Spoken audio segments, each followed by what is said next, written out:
երկու ճակերտավոր ասած երնեք միտեղ չի լինում, բայց մենք կարողացանք 3 անել։ Պատմեմ ձեզ ինչ հնարամիտ համագործակցություն էինք անում հեղուկ արտադրողի եւ սարք արտադրողի հետ։ Ուրեմն որոշել էինք, որ պետք է 1 ամիս շարունակ հաճախորդներին, երբ նա սարք էր գնում, հետը նաեւ նվեր տայինք հեղուկ։ Ինչ արեցինք։ Մենք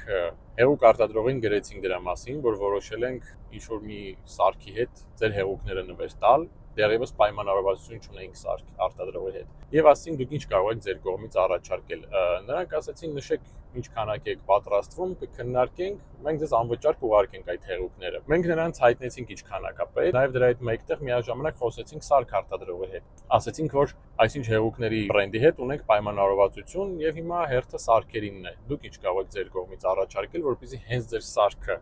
երբ հաճախորդը գնի, նվեր ստանա հեղուկը։ Նրանք անվճար սարք իհարկե չուղարկեցին, բայց բավականին զգալի զեղչ արեցին։ Մենք գնեցինք այդ սարքերը, ինչ ստացվեց։ Սարք արտադրող ընկերությունը ունեցավ ավելի շատ վաճառք, քան նա կարող էր ակնկալել, քանի որ իր սարքը գնելուց հեղուկ էր նվեր ստանում։ Հեղուկ արտադրողը ստացավ իր բրենդի ճանաչելիություն, որը նաև հետագայում ազդեց իր հեղուկների վաճառքի վրա։ Հաճախորդը եղավ գոհ, քանի որ ստացավ ավելի, քան նա սպասում էր, եւ իհարկե մենք էլ էինք գոհ, քանի որ հաճախորդը գոհ էր եւ բոլոր 3 կողմերը շահած դուրս եկան՝ մատակարարները, հաճախորդը եւ մենք։